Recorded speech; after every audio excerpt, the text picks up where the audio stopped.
ये 23 अक्टूबर 1999 की अव्यक्त वाणी रिवाइज हो रही है। अव्यक्त बाप दादा के महावाक्य। आज की मुरली का सार है समय की पुकार। समय क्या कह रहा है कि दाता बनो। समय क्या पुकार पुकार के कह रहा है? दाता बनो, देने वाले बनो, देवता बनो, लेवता नहीं बनो, सबको देने वाले बनो। किसी को खुशी दो, ज्ञान दो, आनंद दो, प्रेम दो, सुख दो। किसी को भी ना दुख दो ना परेशानी दो। तो आपके पुण्य कर्म जमा होंगे और पुण्य कर्मों की पूंजी होगी, साथ में सतो गुण होगा तो आप देव बन जाएंगे। तो इसलिए बाबा कहते हैं कि अपने आप को देव समझो, दिव्य आत्मा समझो, श्रेष्ठ समझो और दाता बनो। आज सर्वश्रेष्ठ भाग्य विधाता, सर्वशक्तियों के दाता, बाप दादा ब्रह्मा बाबा और शिव बाबा चारों ओर के सर्व बच्चों को देख के हर्षित हो रहे हैं। चाहे मधुबन में सन्मुख बैठे हो, चाहे देश विदेश में, सभी याद में बैठे सुन रहे हैं, देख रहे हैं, जहां भी बैठे हैं, लेकिन दिल से बाबा के सन्मुख। उन सब बच्चों को देख बाबा हर्षित हो रहे हैं। आप सभी भी हर्षित हो रहे हो, बच्चे भी हर्षित और बाप भी हर्षित। और यही दिल का सदा का सच्चा हर्ष सारी दुनिया के दुखों को दूर करने वाला है। जब आपके अंदर से खुशी, सच्ची खुशी बाहर निकलती है ना, तो बाबा कहता है कि दुनिया की जो परेशानियां हैं, दुख हैं, वो दूर हो जाते। अनेकानेक आत्माएं जब भगवान को मिलके खुशियों का वरदान सबको देती हैं, खुशियों की खुशबू फैलाती हैं, तो सारा विश्व में खुशी का वातावरण होने लगता है। लेकिन खुशी फैलाएंगे कौन? जो बाबा के बच्चे हैं, जो सच्चा जिनको हर्ष है। क्योंकि दुनिया में सच्ची खुशी भी नहीं है, टेम्परेरी खुशी है। थोड़ी देर हंसते हैं, अगले क्षण रो रहे हैं। लेकिन जो सच्ची खुशी होगी वो सदा कालीन होगी। ये दिल का हर्ष आत्माओं को परम पिता परमात्मा का अनुभव कराने वाला है। भगवान का अनुभव कैसे होगा? जब आप आत्माएं दिल से खुश होंगी भगवान को मिलके और दिल से दूसरों को बताएंगे। लोगों को लगेगा अरे ये तो कितने प्रसन्न है। क्यों प्रसन्न है? क्योंकि एक बाप मिला, सब कुछ मिला। दुनिया में सबसे बड़ी चीज प्राप्ति कौन सी है? प्रभु की प्राप्ति। और अगर प्रभु मिल जाए और उसकी गाइडेंस भी मिल जाए, मार्गदर्शन मिल जाए, इससे बड़ा सौभाग्य क्या होगा? तो बाबा कहते हैं, बाबा भी सदा सर्व आत्माओं के प्रति सेवाधारी है। जैसे माँ बाप बच्चों के सेवक होते हैं। जब बच्चे छोटे होते हैं तो माँ बाप कितनी सेवा करते हैं बच्चों की। तो एक तरह से माँ बाप बच्चों के सेवाधारी हैं। तो ऐसे शिव बाबा भी सारी मानवता के सेवाधारी हैं। आप सब बच्चे बाबा के साथ सेवा के साथी हैं। बाबा फिर पूछ रहे हो, मेरे साथी हो ना? हो या नहीं हो? बाबा के साथी हो? शिव बाबा के बाबा के साथी और विश्व के दुखों को परिवर्तन कर सदा खुश रहने का साधन देने की सेवा में सदा उपस्थित हो, सदा सेवाधारी हो। सेवा सिर्फ 4 घंटा 6 घंटा करने वाले नहीं, हर सेकंड सेवा की स्टेज पर पार्ट बजाने वाले परमात्मा के साथी हो। बाबा पूछते हैं, याद निरंतर है, ऐसे ही सेवा भी निरंतर है? अपने को निरंतर सेवाधारी अनुभव करते हो या 8-10 घंटे वाले सेवाधारी हो? क्या हो? 8-10 घंटे भी कहाँ करते हैं? 1 घंटा कर ले वो भी बड़ी बात है। तो बाबा कहता है 8-10 घंटे वाले हो या 24 घंटे वाले हो, क्योंकि आपकी उपस्थिति से ही सेवा होती है। जहां आप बैठ जाओगे वहां का वातावरण बदल जाएगा। जैसे जब बाबा गुलजार दादी के तन में आते थे तो सारा वातावरण बदल जाता था, एकदम वहां पिन ड्रॉप साइलेंस हो जाती, सब शांत हो जाते थे। बाबा को त्राटक होते ना, चात्रक पक्षी, उसकी तरह वहां त्राटक करने लगते थे। ये ब्राह्मण जन्म ही याद और सेवा के लिए है, और कुछ करना है क्या? यही है ना, हर श्वास हर सेकंड याद और सेवा साथ साथ है, या सेवा के घंटे अलग हैं और याद के घंटे अलग हैं? नहीं है ना। अच्छा, बैलेंस है याद और सेवा में। अगर 100% सेवा है तो 100% याद भी है। जब आप सेवा करते हो तो किसकी सेवा करते हो? जो बाबा ने हमें बताया है। तो बाबा की याद तो सेवा में ऑटोमेटिक समाई हुई है। तो इसलिए बाबा ने कहा जो सेवा में है उनको याद तो है ही है। फिर बाबा ने पूछा, दोनों का बैलेंस है या अंतर पड़ जाता है?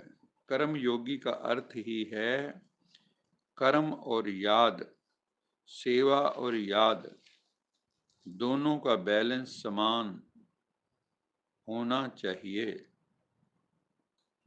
ऐसे नहीं कोई समय याद ज्यादा है और सेवा कम है, या सेवा ज्यादा है और याद कम है। जैसे आत्मा और शरीर जब तक इस धरती पर हैं, आत्मा और शरीर जब तक इस धरती पर इस स्टेज पर हैं, रंगमंच पर हैं, तो सदा साथ हैं। आत्मा शरीर अलग होते हैं इस धरती पे? अलग हो सकते हैं? ऐसे याद और सेवा भी साथ साथ रहे। जैसे आत्मा और शरीर साथ साथ हैं, ऐसे याद और सेवा भी साथ साथ रहे। प्रभु की याद निरंतर बनी रहे, और जो भी आत्माएं हैं उनको भगवान का संदेश आपकी उपस्थिति मात्र से मिलता रहे। ऐसी खुशबू फैलाने वाले हों, जैसे गुलाब का फूल किसी को बुलाता नहीं है, रात की रानी किसी को बुलाती नहीं है, लेकिन वहां से गुजरोगे तो खुशबू आएगी।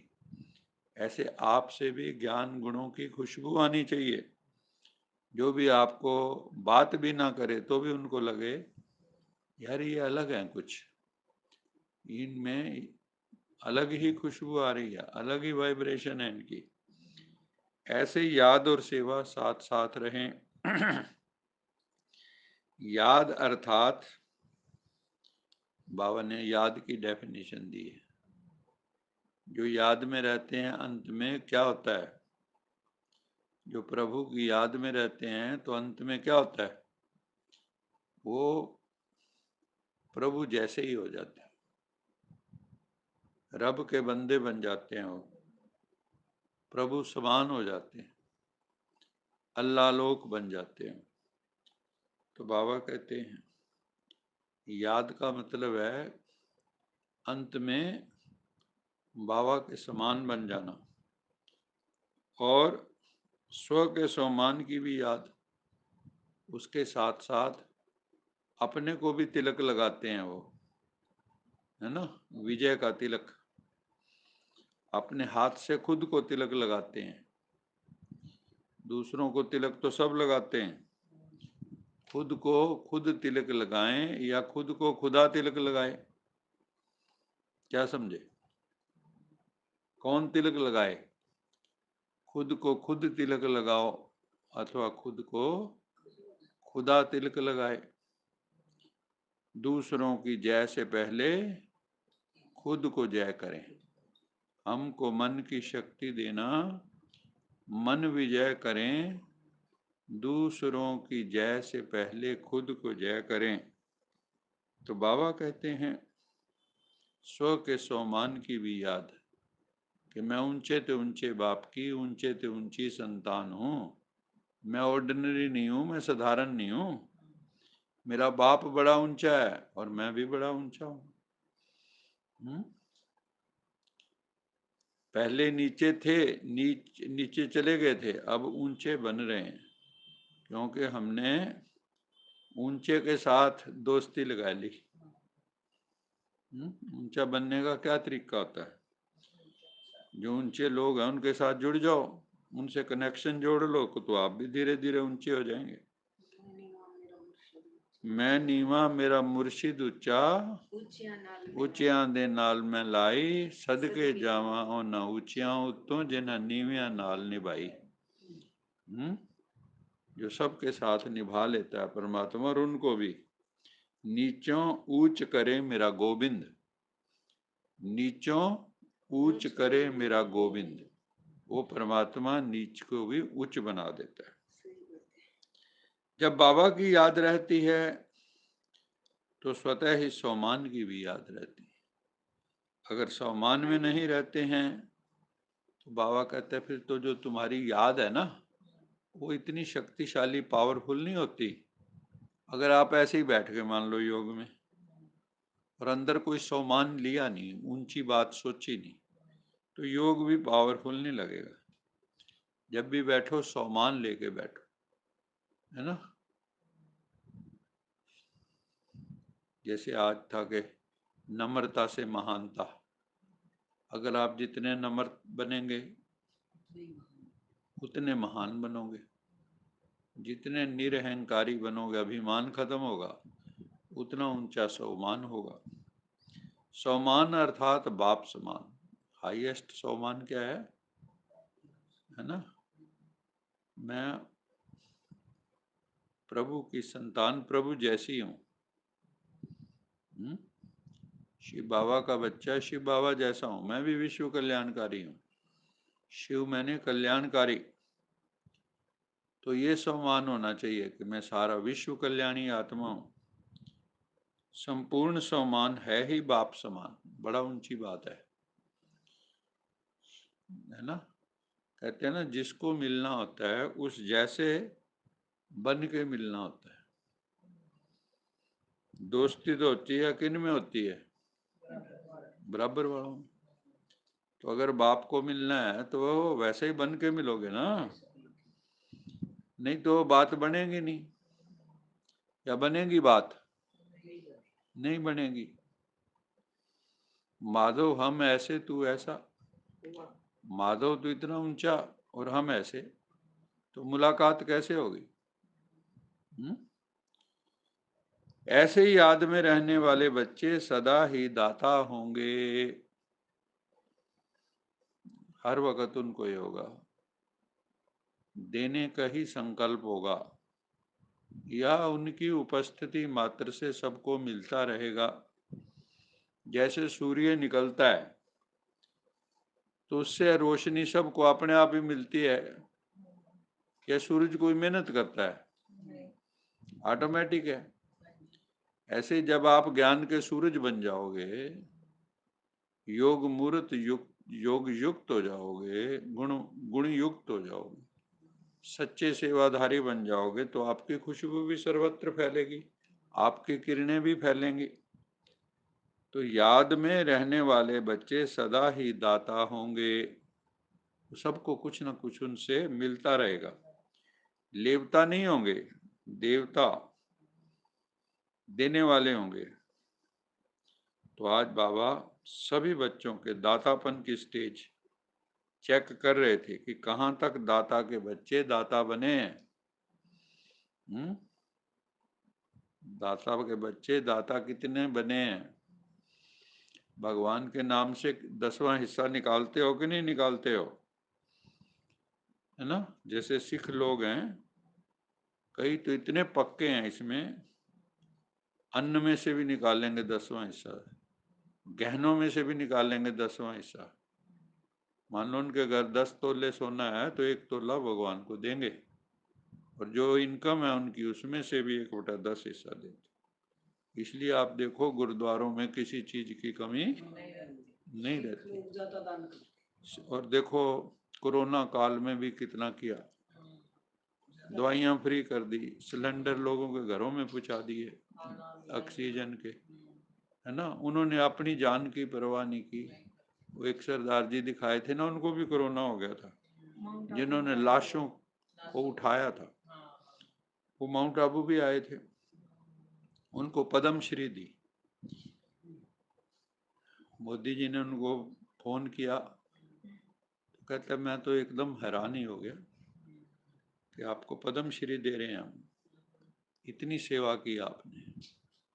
तो कहने का तात्पर्य है, जो देवता है देता है, उसके पास किसी चीज की कमी भी नहीं रहती। क्योंकि हम लोगों को पता क्या लगता है, ये मान लो 100 में से 10 रुपये दे दे, 90 रह गए। ये नहीं पता ये जो 10 दिए हैं कई 100 को लेके आने वाले हैं। अब अगर हर किसान ये सोच ले भी मैं जितने बीज खेत में डालना है तो कम हो रहे हैं, मैं नहीं डालता है, तो फिर फसल होएगी कभी? बस जिसको देना नहीं आया, जिसको छोड़ना नहीं आया, खेत में बीज बोना नहीं आया, उन काटेगा क्या? फसल क्या काटेगा?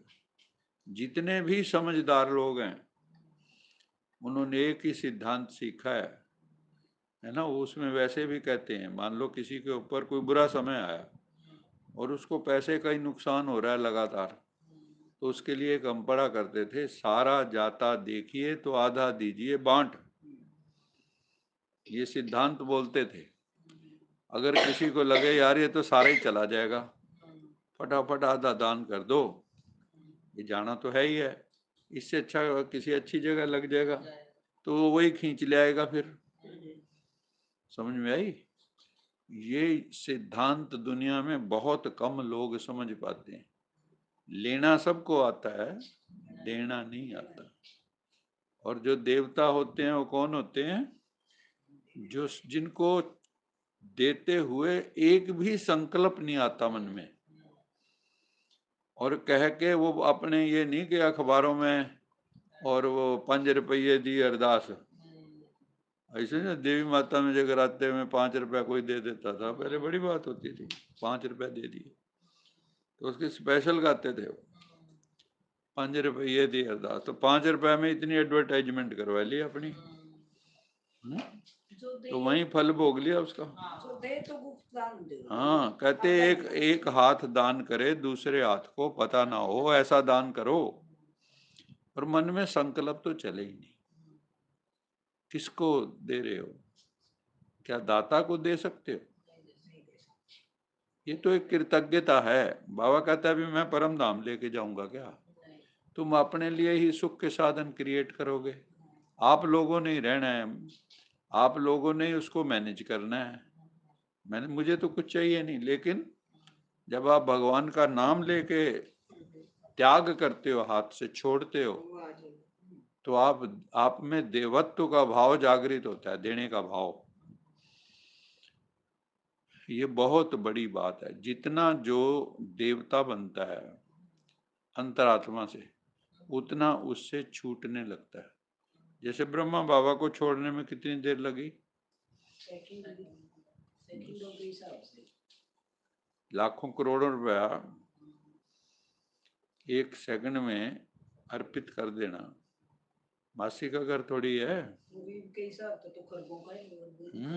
वो तो है ही, जो 14 साल बैठ के खाया लोगों ने। जैसे बाप कभी भी लेने का संकल्प नहीं कर सकता, है ना। बाबा जो है शिव बाबा को होगा मेरे को दे, दाता है वो तो सुखदाता भी है।